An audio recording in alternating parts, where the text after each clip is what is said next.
Hello friends, कैसे हैं आप लोग? आई होप आप लोग ठीक होंगे और आपकी पढ़ाई भी अच्छी चल रही होगी। तो डे 4 हमारा ऐसे 5:30 की बात करेंगे आज। तो 5:30 बात करते हैं सैम्पलिंग के बारे में। ठीक है, सैम्पलिंग सैम्पलिंग क्या होता है? ऑडिट सैम्पलिंग आपने पढ़ा होगा, ठीक है, कि जिसमें हम अलग अलग मेथड से किस तरीके से ऑडिट एविडेंस निकाल सकते हैं, किस तरीके से चीज़ें चेक करनी होती है हमें, उसके बारे में बात करते हैं। सैम्पलिंग का नॉर्मल मीनिंग तो आपको पता होगा, तो अभी हम इसमें ऑडिट के रिलेटेड मीनिंग उसको जानेंगे। ओके, तो चलिए शुरू करते हैं। ऑडिट सैम्पलिंग, सबसे पहले फाउंडेशन स्कोप ऑफ डेटा 5:30 बात करता है और ऑडिट सैम्पलिंग के बारे में, जो कि हमें बताता है how to design and select the sample, यानी किस तरीके से सैम्पलिंग मेथड डिज़ाइन किया जाए और किस तरह कौन से सैंपल्स या डेटास को सिलेक्ट किया जाए। इसमें टेस्ट ऑफ कंट्रोल और टेस्ट ऑफ डिटेल दोनों जगह यूज होता है, जिससे हमें एक प्रॉपर इवैल्यूएटिंग रिजल्ट भी निकल के आता है। Cover the both statistical and non stat, दोनों चीजें इसके अंदर आती है। ओके, स्कोप हो गया ये। पॉपुलेशन क्या होती है? पॉपुलेशन सिंपल है, एक जो पूरा डेटा का सेट होता है हमें उसे पॉपुलेशन कहते हैं। The entire set of data from which a sample is selected about auditor wishes to draw conclusion, जिसके बेसिस ऑडिटर को कंक्लूजन देना है, उसको हम पॉपुलेशन कहते हैं। पॉपुलेशन की तीन रिलायबिलिटी कैरेक्टरिस्टिक है, रिलायबिलिटी कैरेक्टरिस्टिक्स है, जो एक एप्रोप्रिएटनेस, दूसरा कंप्लीटनेस एंड तीसरा रिलायबिलिटी। यानी कि तीन कैरेक्टरिस्टिक होनी चाहिए पॉपुलेशन में, तभी उसे करेक्ट पॉपुलेशन माना जाएगा। एप्रोप्रिएटनेस यानी कि डाटा रिलेवेंट होना चाहिए, अगर नहीं है तो फिर वो पॉपुलेशन के अंदर काउंट नहीं हो पाएगा। कंप्लीट होना चाहिए, ऐसा कोई भी ऐसा डेटा नहीं है जो मिस हो गया हो, हर डेटा को पॉपुलेशन के अंदर लेना है। तीसरा आता है रिलायबिलिटी, यानी कि जो डेटा हमें मिल रहा है वो रिलायबल होना चाहिए, ना कि कोई भी डेटा उठा के हमें दे दिया पॉपुलेशन या सैंपल कैलकुलेट करने के लिए। ओके, उसके बाद आगे, ये तो हो गया सिंपल पॉपुलेशन के बारे में। इस पे छोटी मोटी केस स्टडी या एमसीक्यूज वगैरह पूछ सकते हैं, वैसे इसका ज़्यादा कुछ नहीं रहता। बाकी आप कैरेक्टरिस्टिक एक बार पढ़ लोगे तो ये आपको ऑलरेडी रिटेन हो ही जाता है, ठीक है। आगे बढ़ते हैं। अब सैम्पलिंग मेथड दो तरीके की होती है, एक स्टैटिस्टिकल सैम्पलिंग और एक नॉन स्टैटिस्टिकल सैम्पलिंग। ठीक है, स्टैटिस्टिकल सैम्पलिंग क्या होता है? अप्लाइंग अ मैथमेटिकल या स्टैटिस्टिक मेथड, यानी कि एक प्रॉपर मेथड, प्रॉपर फॉर्मेट होता है इसका, जिसको हम यूज करते हैं जब भी हमें सैम्पलिंग करना होता है। ओके, जैसे random selection of items of sample items, use of probability और measurement of sampling risk characteristic, ये इसके कैरेक्टरिस्टिक है। यानी कुछ रैंडम सिलेक्शन होते हैं, कुछ प्रोबेबिलिटी थ्योरी के बेसिस पे सिलेक्शंस होते हैं, कुछ सैम्पलिंग रिस्क कैरेक्टरिस्टिक के बेसिस पे सिलेक्शन होते हैं। ठीक है, सिंपल समझ लो, ये साइंटिफिक है और ऑब्जेक्टिव है, यानी कि सबसे बेस्ट तरीका स्टैटिस्टिकल सैम्पलिंग ही है। ठीक है, एक पॉपुलेशन होती है, ठीक है, कैसी होता है? एक पॉपुलेशन है, उसमें से कुछ रैंडम सिलेक्शंस करते हैं, ठीक है, कुछ रैंडम सिलेक्शन का डिसाइड किया तो वो सैंपल हो जाता है, उस पे स्टैटिस्टिकल एनालिसिस लगाया एंड उससे हम कंक्लूजन ड्रॉ ड्रॉ कर लेते हैं। ओके, अब नॉन स्टैटिस्टिकल सैम्पलिंग क्या होता है? Sample size and the compositions are determined based on the auditor's personal experience, यानी कि ऑडिटर के पर्सनल एक्सपीरियंस के बेसिस पे और एक्सपीरियंस और नॉलेज के बेसिस पे ये मेथड यूज होता है। यानी कि स्टैटिस्टिकल का एक पूरा फॉर्मेट जो ऑलरेडी सेट है, उसमें हमें कुछ भी छेड़छाड़ नहीं करनी, बस वो मेथड उठाया और यूज कर लिया। कौन कौन से मेथड होते हैं वो अभी हम आगे देखेंगे। नॉन स्टैटिस्टिकल सिंपल है, जो ऑडिटर है वो अपने बेसिस के, अपने हिसाब से, अपने जजमेंट या एक्सपीरियंस के हिसाब से वहां पे डिसाइड करता है। यहाँ कोई ऑब्जेक्टिव नहीं होता, कोई साइंटिफिक नॉलेज नहीं होती, या कोई मैथमेटिकल सेंस भी नहीं होता। सिंपल ऑडिटर का जजमेंट, एक्सपीरियंस, नॉलेज होती है, वही चीज जाके सैंपल सिलेक्शन आती है एंड उसके ऊपर कंक्लूजन बेस्ड होता है। ओके, लेकिन नॉन स्टैटिस्टिकल यूज नहीं होता है जल्दी, मोस्टली चीज स्टैटिस्टिकल ही यूज होता है। बहुत कम केसेस होते हैं जहाँ नॉन स्टैटिस्टिकल यूज होता है, बहुत ही ज्यादा एक्सेप्शन केसेस आते हैं। Okay, the goal is approach sampling. आगे बढ़ते हैं। Audit sampling life cycle. अब ऑडिट सैम्पलिंग करते कैसे हैं? ठीक है, कोई भी हो, स्टैटिस्टिकल या नॉन स्टैटिस्टिकल हो, लेकिन एक फॉर्मेट सेम होता है। सबसे पहले एक डिजाइन किया जाएगा कि आपको स्टैटिस्टिकल के हिसाब से जाना है या नॉन स्टैटिस्टिकल के हिसाब से। ठीक है, उस अगर स्टैटिस्टिकल या नॉन स्टैटिस्टिकल जा रहे हैं, उसके भी अलग अलग मेथड है उसके अंदर भी। ओके, उसके बाद एक सैंपल साइज डिसाइड करो, यानी कि कौन सा डेटर के से सैंपल लेना है हमें, क्रेडिटर का लेना है, इन्वेंट्री, एसेट्स, ऐसे करके बहुत सारे सैंपल होते हैं। तो उस सैंपल साइज को डिसाइड करो कि कौन सा वाला लेना है और कितना बड़ा लेना है, यानी कि 10 लोगों का सैंपल साइज लेना है, 15 लोगों का सैंपल साइज लेना है, इस तरीके से। ठीक है। देन उसके बाद मेथड करो, उसके अंदर जो स्टैटिस्टिकल और नॉन स्टैटिस्टिकल के अंदर मेथड है उनमें से कोई एक मेथड सिलेक्ट कर लो जो हम यूज करने वाले हैं। वो मेथड हम आगे भी डिस्कस करेंगे। ओके। देन ऑडिट प्रोसीजर लगाओ, यानी कि वो मेथड को यूज करो। नेचर, कॉज और डेविएशंस, नेचर एंड कॉज पता करो, जो भी डेविएशन आता है उसको प्रोजेक्टेड मिसस्टेटमेंट निकालो, यानी कि अगर कोई मिसस्टेटमेंट है उसके हिसाब से उसको निकालो एंड उसको देन इवैल्यूएट करो करेक्ट है कि नहीं। जो भी रिजल्ट आता है उसका इवैल्यूएशन करो and then correct conclusion ready करो। ओके। ये पूरा प्रोसेस है, इसको आपको याद रखना है क्योंकि कई बार ये चीज़ पूछ सकते हैं कि जो मेथड है या प्रोसेस है सैम्पलिंग का वो बताओ। तो उसमें आपको सबसे पहले सैंपल डिजाइन करना है, फिर सैंपल साइज सिलेक्ट करना है, मेथड सिलेक्ट करना है, ऑडिट प्रोसीजर्स अप्लाई करने हैं, nature and cost, projecting and then evaluate the result. Okay, planning, execution and then conclusion divide होता है। ओके। देन आगे चलते हैं, design strategy, optimization of population. अब स्ट्रेटेजी कैसे डिजाइन होती है। Okay, stratification definitely dividing the, एक मिनट, हाँ, यहाँ पे आ जाओ, मेथड्स पे आ जाओ सीधा। ठीक है। टूल मेथड क्या होते हैं सैंपल सिलेक्शन के।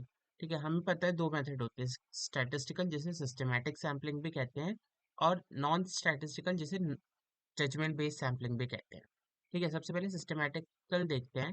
Random sampling ensure all items have no chance of selections including simple random and stratified. यानी कि सिंपल रैंडम और स्ट्रेटिफाइड सिलेक्शन का ये होता है कि हर को एक चांस मिलना चाहिए, यानी कि एक प्रोबेबिलिटी वाइज होती है ना, जैसे हमने 11th 12th में भी, अगर आपको याद होगा, मैथ्स वगैरह जिसने ली होगी, स्टैटिस्टिक पढ़ा होगा या फाउंडेशन में भी पढ़ा होगा, तो आपको होगा कि एक हम रैंडम सैम्पलिंग यूज करते थे कि एक रैंडमली हम सिलेक्ट करेंगे प्रोबेबिलिटी वाइज। ओके। या कि जैसे डाइस है तो डाइस, एक डाइस में चांस आने की कितनी प्रोबेबिलिटी होती है, 1/6, तो वो रैंडम सैम्पलिंग होता है।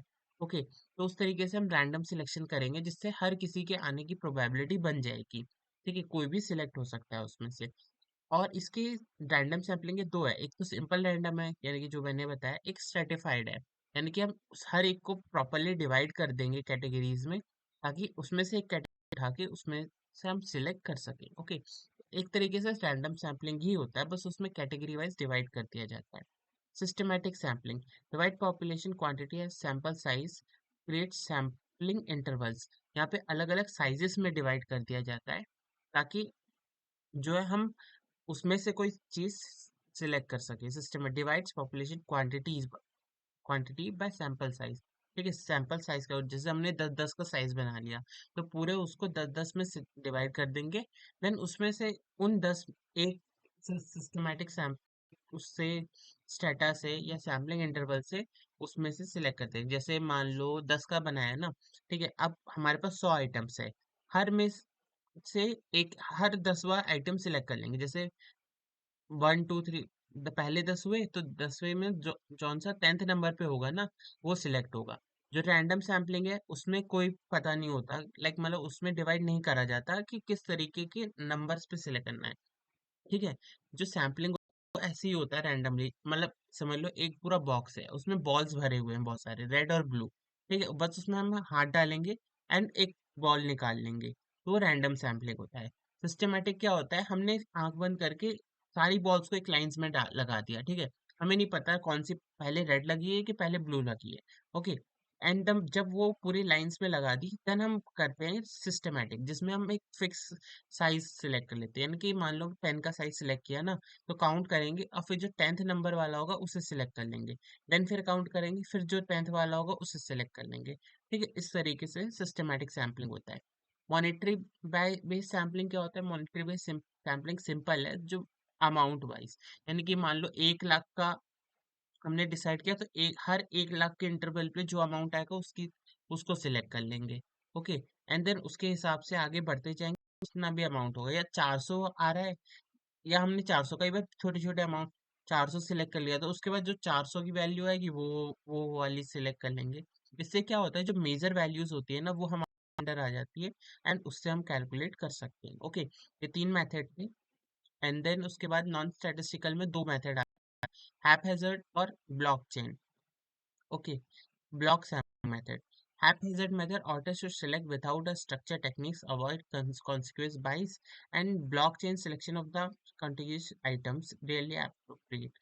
ये दोनों ही मुश्किल से लिए जाते हैं। हैप्पैज़ार्ड सिंपल है, ऑडिटर कोई मेथड यूज नहीं करेगा, कोई स्ट्रक्चर यूज नहीं करेगा, रैंडमली सिलेक्ट कर लेगा। ओके, एंड ब्लॉकचेन यानी कि एक प्रॉपर ब्लॉक बना देगा कि ये एक एक पूरे एसेट्स का ब्लॉक है, ये पूरे लाइबिलिटीज का ब्लॉक है, एंड देन उसमें से कुछ आइटम सिलेक्ट करा तो वो ब्लॉक सैम्पलिंग होता है। ठीक है, नॉन सिस्टमेटिक जल्दी जल्दी यूज नहीं होता, लेकिन हाँ इसके बारे में कई बार पूछ लेता है क्वेश्चन, फिर भी आते हैं इस पे। ठीक है, तो ये एक इम्पॉर्टेंट एरिया है, को आपको याद रखना चाहिए, पढ़ना चाहिए। ओके, एग्जाम से पहले इस पे ध्यान देना चाहिए। देन उसके बाद रिस्क असेसमेंट डायरेक्टली या सैंपल साइज। अभी हमने पढ़ा सैंपल साइज के बारे में, तो सैंपल साइज कहाँ बढ़ता है। ठीक है, यहाँ पे स्ट्रेटिफिक पहले इंपॉर्टेंट नहीं है। ठीक है, हम आगे डिजाइन स्ट्रेटजीज। स्ट्रेटम के बारे में बता रखा है, मैं बता देता हूँ स्ट्रेटम क्या होता है। ठीक है, एक पूरी पॉपुलेशन है, ठीक है, उसको एक डिवाइड करके एक डिवाइड कर लिया तीन हिस्से में, एक हाई वैल्यू के, एक मीडियम वैल्यू के, एक लो वैल्यू के हिसाब से। ठीक है, उसे स्ट्रेटम कहते हैं। और ये भी अलग अलग तरीके से यूज होता है। डिवाइडिंग पॉपुलेशन, सब पॉपुलेशन आइडेंटिफाई द कैरेक्टर, यानी कि इंडिविजुअल कैरेक्टर वाइज डिवाइड कर लेना।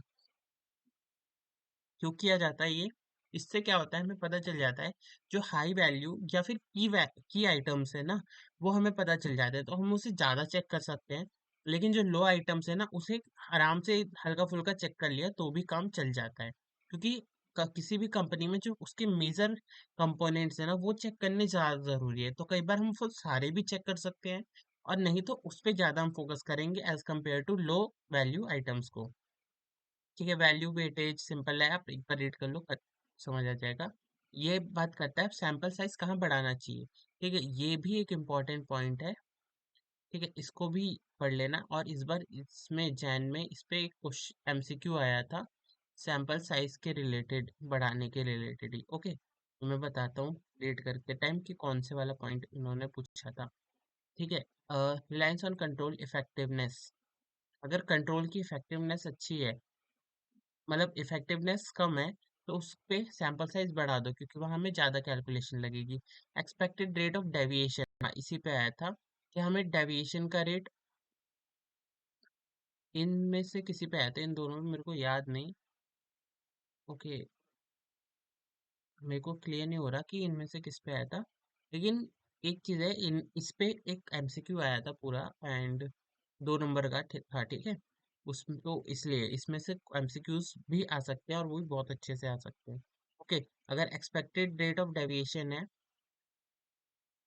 देखो सिंपल पहले ये समझ लो, determine size sufficient acceptable low level. अगर इन सबसे लो लेवल पे होता है ना तो क्या करना चाहिए। अगर रिलायंस कंट्रोल इफेक्टिवनेस लो है तो साइज बढ़ा दो, एक्सपेक्टेड रेट ऑफ डेविएशन लो है तो साइज बढ़ा दो, टॉलरेबल रेट ऑफ डेविएशन लो है तो साइज गिरा दो। ठीक है, सैंपल साइज को कम कर देना चाहिए। Assessment assessed risk of material statement है, साइज बढ़ा दो। सब्सटैंटिव प्रोसीजर गिरा दो। ठीक है, इस तरीके से है। डिजायर लेवल ऑफ एश्योरेंस है तो उसमें इंक्रीज करना होता है। टॉलरेबल में statements, expected amount and use of certification. ठीक है, ये चीज है, एक बार आप इसको रीड कर लोगे ना तो ये बहुत इजी से समझ आ जाएगा। ठीक है, तो एक ये और एक ये दो चीज बहुत इंपॉर्टेंट है। ठीक है, इस पे से कोई ना कोई क्वेश्चन आ ही जाता है। ओके, तो इसको आप कर सकते हो। एंड देन उसके बाद आगे क्या आता है, execution. Select item, simple execution कुछ भी नहीं है, सिलेक्ट आइटम प्रोसेस अवेलेबल है होगा या मेथड आपने सिलेक्ट कर लिया होगा उसे करो, देन उसको परफॉर्म करो, आपका ऑडिट प्रोसीजर खत्म हो गया। तो ये एग्जीक्यूशन फेज है। ठीक है, उसके बाद investigation the nature and the cause of the deviation. जो भी डेविएशन आता है उसको चेक करना होता है। अब देखो एक टॉपिक आता है एनोमली का। एनोमली क्या होता है कि कई बार होता है ना, जब हम चेकिंग कर रहे होते हैं तो हमें पता चलता है कि कुछ ट्रांजैक्शंस हुई थी लेकिन वो रेगुलर बेसिस की नहीं है, वो एक्सेप्शन ट्रांजैक्शंस है। तो वो एक्सेप्शन ट्रांजैक्शन का एक रीजन था, एक स्पेसिफिक रीजन था, इस वजह से वो ट्रांजैक्शन करनी पड़ी, लेकिन वो हमेशा नहीं होती है और नहीं आगे होगी। ठीक है, वैसा ऐसा केस आता है तो कम जो ऑडिटर है वो कहता है ये एनोमली ट्रांजैक्शन है, इसको एडजस्ट कर दो, यानी कि इसकी एंट्री नहीं हुई है, इसकी एंट्री कर दो आप। ठीक है, अगर कंपनी उसकी एंट्री कर देती है तो कोई दिक्कत ही नहीं है, एनोमली ट्रांजैक्शन को आगे हमें देखना ही नहीं है एनोमली कॉन्सेप्ट को। लेकिन हाँ, जब हमें मिसस्टेटमेंट मिलती है और वो मिसस्टेटमेंट भले ही मटेरियल हो या ना हो कोई फर्क नहीं पड़ता, लेकिन अगर एनोमली की ट्रीटमेंट नहीं करी गई है, एनोमली की ट्रीटमेंट कंपनी ने नहीं करी थी, तो हम उसको भी, उस एनोमली ट्रांजैक्शन को या वो भी हम एक मिसस्टेटमेंट ही मानते हैं।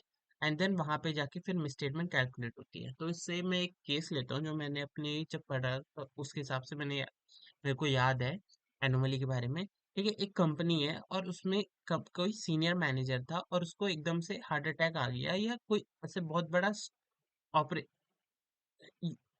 प्रॉब्लम आ गई जिसकी वजह से उसे हॉस्पिटल ले जाना पड़ा। ओके, हार्ट अटैक आ गया मान लो कि उसको हॉस्पिटल ले जाना पड़ा और उस टाइम कंपनी के कैश ट्रांजैक्शन से वहां पर तुरंत के तुरंत ही बहुत ही मतलब 50-60 हजार का कैश विड्रॉ करना पड़ा उनकी ट्रीटमेंट के लिए।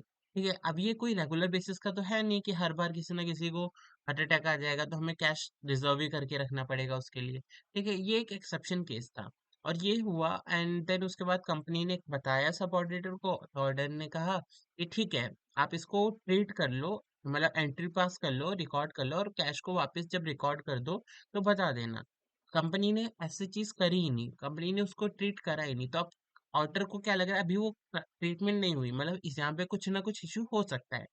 ठीक है, इसके अलावा जब ऑडिटर ने सारी चेकिंग कर ली तो उसे कुछ भी मिसस्टेटमेंट नहीं मिला, लाइक मतलब कुछ कुछ चीजें मिली लेकिन वो लेवल से कम थी।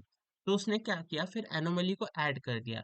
और ये इंपॉर्टेंट होता है, जब भी हम फाइनल में आखिरी में जाके मिसस्टेटमेंट कैलकुलेट करते हैं तो वहां पे एनोमली ऐड करना पड़ता है हमें। पहले तो हटा देते हैं, जब सैम्पलिंग वगैरह करते हैं तब तो हटा देते हैं, लेकिन जब लास्ट में स्टेटमेंट कैलकुलेट करते हैं ना, तो वहां पे हमें उसको इम्पोर्टेंट होता है कि उसको ऐड करें।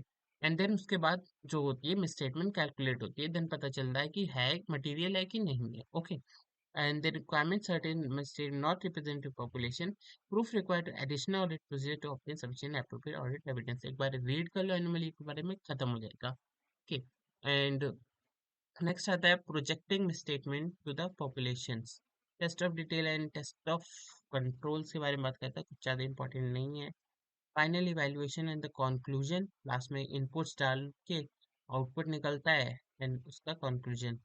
वाई चूज स्टैटिस्टिकल सैम्पलिंग, ये इंपॉर्टेंट हो सकता है कि हमें स्टैटिस्टिकल सैम्पलिंग ही चूज करनी चाहिए। ओके, क्योंकि इसमें एफिशिएंसीज होती हैं, स्टेबिलिटी होती है, प्रॉपर डिस्क्राइब्ड होता है, ऑब्जेक्टिविटी के साथ होता है एंड प्रिसिशनेस होती है। ठीक है, और नॉन स्टैटिस्टिकल सैम्पलिंग क्यों नहीं करनी चाहिए, तो इन सब का रिवर्स लिख दोगे तो नॉन स्टैटिस्टिकल हो जाएगा। ओके, आई थिंक मेरे ख्याल से इतना ही था। इसमें दो तीन चीजें ही इंपॉर्टेंट है जो एग्जाम में मोस्टली पूछ सकता है। ओके, बाकी तो अभी क्वेश्चंस करेंगे उसके हिसाब से, और ये दो तीन क्वेश्चन जो ये पिछले एग्जाम्स में आए हैं उसके हिसाब से पता चल जाएगा। ठीक है, एक तो इनका डिफरेंस है तो इसको एक बार बस पढ़ सकते हो।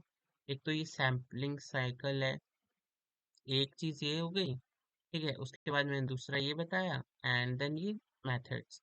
उसके अलावा मेरे ख्याल से और कुछ ज़्यादा है नहीं, बाकी को तो ऐसे भी रीड कर सकते हो। और एक ये चार चार चीज़ें हैं।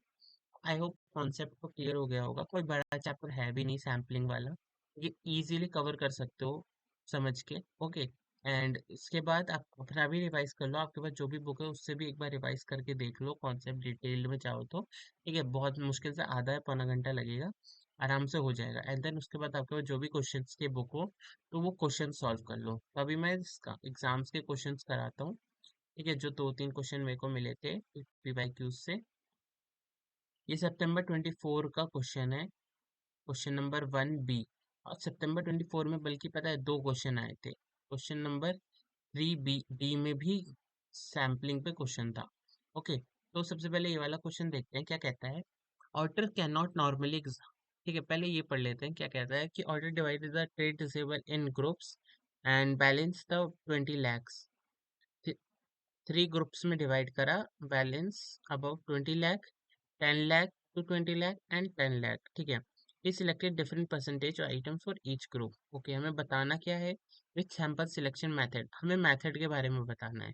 ओके, तो जब यहाँ पे सिंपल बोला है कि मेथड का आइडेंटिफाई करो एंड एक्सप्लेन करो, तो हमें सिंपल या तो स्टार्टिंग में हम लिख सकते हैं कि ऐसे 530 बात करते हैं सैम्पलिंग के बारे में, एंड देन उसका मेथड ये है। तो फर्स्ट पॉइंट, और यहाँ पे बैक अमाउंट वाइज कर दिया, तो यहाँ पे मॉनेटरी बैक हो सकता है, ठीक है, क्योंकि यहाँ पे कैश की बात ज़्यादा की है। एंड सेकंड वाला क्या है, मॉनिटर के है, तो मॉनिटर के मॉनिटर लिख दो, उसकी डेफिनेशन लिख दो, एंड वो किससे पता चला वो लिख सकते हैं। Okay, order use sample of 50 consecutive checks, 50 consecutive checks to check whether test whether the check are signed by authorized signature rather than picking 50 single checks throughout the year। consecutive check यानी कि random sampling हो सकती है। Okay, तो इसका answer check करते हैं। ये ब्लॉक सैम्पलिंग है। अच्छा, कॉन्जिक्यूटिव है ना, यहाँ पे कॉन्जिक्यूटिव है, तो यानी कि उसने कंटिन्यूस करा है। ओके, थोड़ी सी मिस्टेक हो गई इसमें। ओके, लेकिन कॉन्जिक्यूटिव यानी कि कंटिन्यूस बेसिस पे करा है। सबसे पहला ये है, फर्स्ट है stratified sampling method involving dividing the whole population in few separate groups called strata and taking some,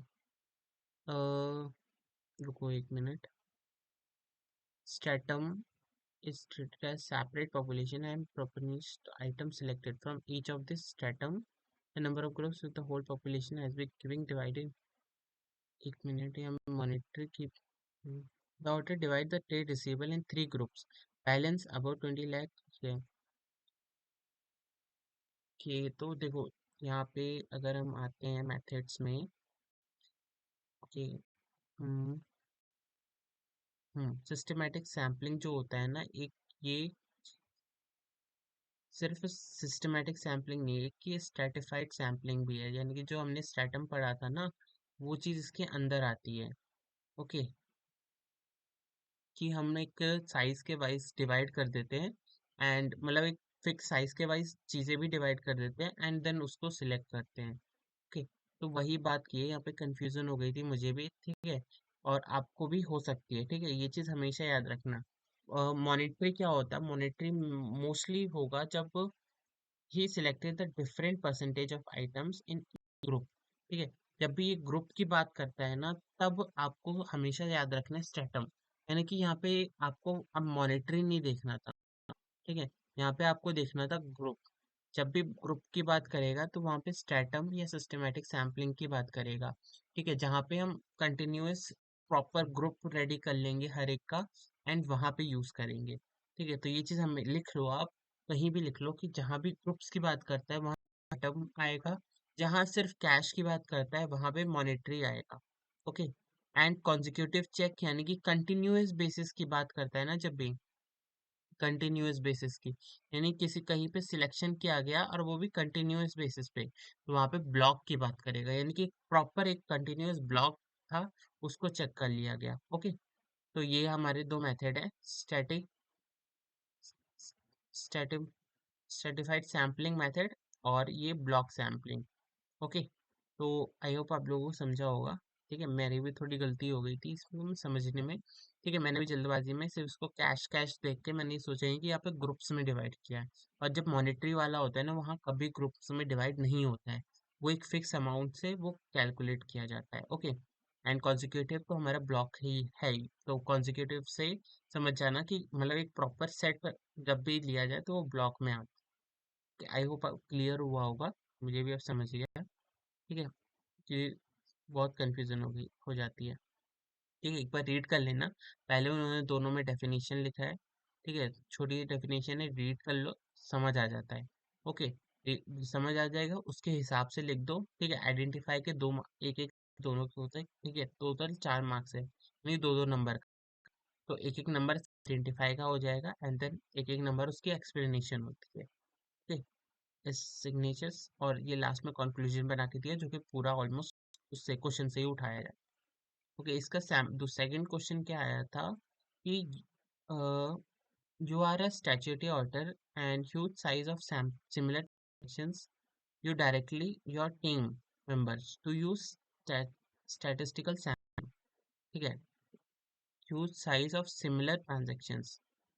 Looking at a huge size of similar transactions, you directed your team member to use statistical sampling. One of the team member, Mr. Q, want to select sample based upon his personal experience and knowledge, not aware of the statistical sampling. यानी कि वो चाहते हैं कि वो अपने experience और knowledge के बेस पे करेंगे, ना कि वो, क्योंकि वो स्टैटिस्टिकल सैम्पलिंग को नहीं जानते हैं। We are required to explain mister Q use statistical sampling that is more scientific and appropriate. यानी कि बस एक्सप्लेन करना है हमें कि स्टैटिस्टिकल सैम्पलिंग के बारे में। ठीक है, तो स्टैटिस्टिकल सैम्पलिंग के बारे में लिख दिया कि क्या होता है, एक proper evaluate sample result and measurement वगैरह के बारे में बताता है, कैरेक्टरिस्टिक।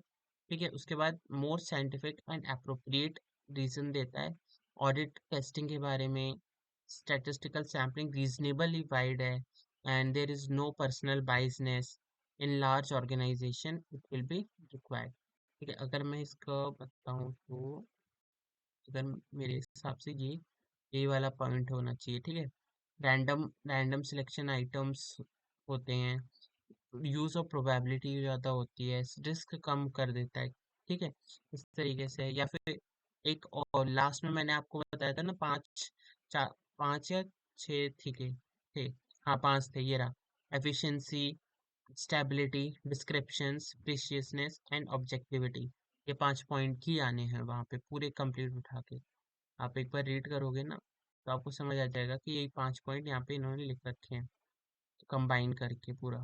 ओके, ये पूरा वही 5 पॉइंट है। वो 5 पॉइंट अलग अलग भी लिख दोगे तो मतलब हमें सिंपल बताना है कि स्टैटिस्टिकल सैम्पलिंग क्या होती है। ओके, यहाँ पे इन्होंने एक्सपीरियंस नॉलेज बोला, तो कई बार हमें लगेगा कि नहीं, यहाँ पे नॉन स्टैटिस्टिकल भी हो। ठीक है, कुछ नहीं जाना, you are required to explain mister Q को बस बता दो स्टैटिस्टिकल सैम्पलिंग होती क्या है और इसका साइंटिफिक एंड एप्रोप्रिएट अप्रोच क्या है, सिंपल डेफिनेशन, और उसके थोड़े से मीनिंग बता दिए कि साइंटिफिक अप्रोच होता क्या है। सिर्फ छोटे पॉइंट्स में बताऊं, सिंपल, एक प्रॉपरली साइंटिफिक मेथड होता है इसमें, और स्टैटिस्टिकल सैम्पलिंग से ज़्यादा रीजनेबल रिजल्ट आता है, ये लिख सकते हो। पर्सनल बाइसनेस नहीं होती है। ओके, पर्सनल बाइसनेस नहीं होती है, या ऐसे करके दो चार पॉइंट लिख सकते हो। ओके, 3 नंबर का ही था क्वेश्चन, तो 3 पॉइंट भी आप लिखोगे तो भी चल जाएगा। ओके, एंड आई होप ये वाला भी क्लियर हो गया होगा। लास्ट ये सितंबर 20, उसके बाद सितंबर 24 से सीधा सितंबर 25 में आया था। तो अभी भी चांसेस है कि अब ये सीधा सितंबर में ही आए, क्योंकि अगर 2 बार सितंबर में आए तो तीसरी बार भी चांसेस है कि सितंबर में ही आए। पर वैसे तो कुछ कहा नहीं जा सकता, आप लोग पढ़ के रखो। लास्ट में ही पढ़ लेते हैं क्या लिखा है। Kindly advice him about the scientific approach to sampling and the method of sampling to be chosen in this situation. ठीक है, सबसे पहले साइंटिफिक अप्रोच यानी कि स्टैटिस्टिकल सैम्पलिंग के बारे में ही बताना है, जो ऊपर हमने बताया था। एंड कौन सा मेथड, उसके लिए हमें पहले क्वेश्चन पढ़ना पड़ेगा। Observe that the sales transaction year are more than 1 lakh in numbers. He want to determine sample size, its composition to the basic personal experience and knowledge, and do the testing on his own judgement. यानी कि own judgement के basis पे वो करना चाहता है, तो own judgement के बेस पे नॉन स्टैटिस्टिकल आती है। ओके, एंड अगर देखो अभी यहाँ पे 2 चांसेस है, उसने ऊपर अमाउंट भी बोला कि मोर देन 1 लाख, यानी कि एक फिक्स उसके करा है, एंड उसके बाद वो ओन जजमेंट भी लगा रहा है, तो यहाँ पे स्टैटिस्टिकल नॉन स्टैटिस्टिकल में कंफ्यूजन हो जाती है। तो चलो पहले चेक करते हैं क्या आंसर है। सबसे पहले उन्होंने स्टैटिस्टिकल के बारे में बताया, same 3 point. Okay, in the instant case the order verified sales during the transaction 1 lakh in the number sample highly recommend the audit program और decide to choose sample situation. ठीक है, अब क्या है मैं बताता हूँ आपको क्या चीज़ है ये। लास्ट में हमें पूछा है sampling and the method of sampling to be chosen in such situation. अब इस सिचुएशन में कौन सा मेथड हमें चूज करना चाहिए। ठीक है, क्वेश्चंस कई बार करते हैं मुझे सामने, आपके सामने मेरे को भी खुद कंफ्यूज कर रहे हैं। ओके, तो कोई दिक्कत की बात नहीं है, कई बार चीज़ें कंफ्यूजन कर जाती हैं, तो एक दो बार रीड करते हैं। ठीक है, मैंने पहले कोई क्वेश्चन नहीं पढ़ा, मैं आपके सामने डायरेक्टली सॉल्व करवा रहा हूँ। तो देखो, इन्होंने लास्ट में सिंपल बोला मेथड बताओ, सजेस्ट करो। इन्होंने ये पूछा ही नहीं कि ऊपर वाले के में कौन सा मेथड लग रहा है। उन्होंने पूछा मेथड सजेस्ट करो कौन सा यूज करना चाहिए। ठीक है। अब यहाँ पे सबसे पहले हमें सेल्स के बारे में बताया कि सेल्स की ट्रांजैक्शन मोर देन 1 लाख हमें चेक करनी है, ऑब्जर्व कर रहे हैं कि वहाँ पे कुछ गलती हो सकती है। ओके। एंड वो और कह रहा है कि लेकिन उसको अपनी कंपोजिशन वगैरह लगानी है, अपनी पर्सन जजमेंट के बेसिस पे लगानी है। तो लेकिन हम सजेस्ट क्या करेंगे, हम सजेस्ट करेंगे स्टैटिस्टिकल। जब भी वो हमसे पूछे ना कि हमें क्या सजेस्ट, हम सजेस्ट करना चाहते हैं कि आप मतलब आप बताओ कि हमें क्या लगाना चाहिए, या ऊपर वाले केस में मेथड क्या लगना चाहिए, हमेशा बोले स्टैटिस्टिकल मेथड लगना लगाओ। अगर वो कौन सा लगाएं पूछे तो स्टैटिस्टिकल, एंड वो पूछे कौन सा लग रहा है या कौन सा वो अप्लाई हो रहा है ऊपर केस में बता रहा है, तो फिर वो मेथड उसके हिसाब से बताओ। यहाँ पे वो पूछ रहा है कौन सी लगानी चाहिए, तो हम प्रॉपर कहेंगे स्टैटिस्टिकल मेथड लगाना चाहिए। ओके, 3 क्वेश्चंस थे, पहले में स्ट्रेटिफाइड वाला और ब्लॉकचेन कवर कर लिया, दूसरे में स्टैटिस्टिकल सैम्पलिंग, तीसरे में भी स्टैटिस्टिकल सैम्पलिंग थी, और वो केस था जो मैंने बताया कि हमेशा स्टैटिस्टिकल सैम्पलिंग बेस्ट होती है। ओके। अभी तक एग्जाम में इसी 3 पे मोस्टली क्वेश्चंस आए, मेरे को और कोई दिखे नहीं। ठीक है। अगर कोई और होगा तो बता देना, उसको भी डिस्कस कर लिया जाएगा। पर हाँ, मोस्टली मैंने जिस पे बताया, देखो ये मेथड वाला क्वेश्चन हो गया। ओके, मेथड वाला हो गया, ये वो डिफरेंस वाला हो गया, या वो लास्ट वाला जो पॉइंट था ना कैरेक्टरिस्टिक वाला कि why we choose statistical sampling वाला। ओके। एंड ये भी सेम वही हो गया। ओके। तो मैंने जो जो चीजें बताई थी उसमें से 2 पे तो ऑलरेडी क्वेश्चन आ रखा है। ठीक है। एक ये डिफरेंस भी पढ़ सकते हो, कोई वो नहीं है। ठीक है। डिफरेंस के बेसिस पे जा सकते हो, अदरवाइज मोस्टली उन्हीं में से आता है। ठीक है। मेथड और process and last I choose statistical sampling. Okay. I hope आप लोगों को क्लियर हो गया होगा।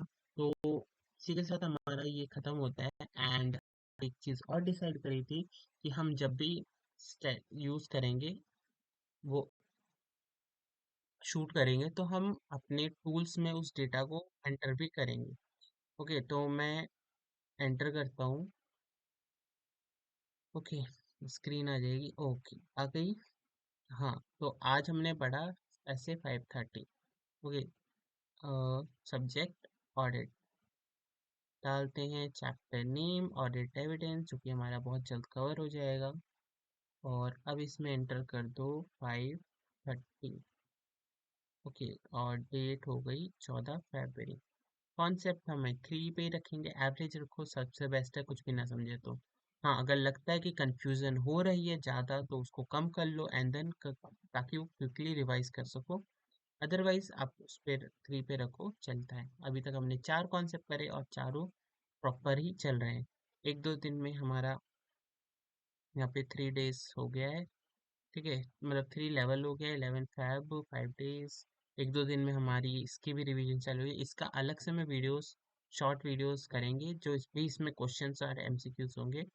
यहाँ पे हमारे चैलेंज आते हैं। चैलेंजेस में हमारा क्या था आज, की द फ्लेम, यानी कि मेंटेन योर स्ट्रेक टुडे। तो आज हमने एंटर ही किया तो उसका हमें एक्सपो मिल गया। 3 कॉन्सेप्ट ऐड करने थे न्यू, हमने 4 ऐड कर दिए क्योंकि 2 पहले के थे। स्टडी मैराथन, तो 10 रिवीजन तो नहीं हो सकती टुडे, पर हाँ, हमारा जितना काम था हमने उतना करा। एक रिवीजन भी बहुत है, और आई थिंक आपको ये जो प्लानर है पूरा जो मैंने रेडी किया है वो यूजफुल लग रहा होगा, क्योंकि देखो यार, मेरे हिसाब से तो मैंने ऐसे बनाया है कि आप एक ही दिन में दोनों चीज, 2 सब्जेक्ट इजीली कवर कर लोगे और बहुत अच्छे से कर लोगे। हाँ, जिनका बोथ ग्रुप है या ग्रुप 1 वाले हैं उनका प्लानर मैं कर रहा हूँ वर्क, शायद 1-2 दिन में, कुछ दिन में अगर हो सका तो मैं दे दूंगा, पर मैं कंफर्म नहीं बता सकता। ओके। लेकिन ग्रुप 2 वालों का पूरा प्लानर रेडी है, अगले 2 फेज का भी प्लानर बहुत जल्दी रिलीज हो जाएगा। ठीक है। आई होप आप लोगों को वीडियो पसंद आई होगी, आप लोगों को टूल पसंद आ रहे होंगे, आपने एआई इवैल्यूएशन भी यूज किया होगा। ठीक है। तो आज की वीडियो के लिए इतना ही, हमारा 530 कवर हो गया। कल मिलते हैं नए कॉन्सेप्ट के साथ, नए चीज़ों के साथ, एंड कई सारे नए क्वेश्चंस को सॉल्व करते हैं। ओके। Thank you.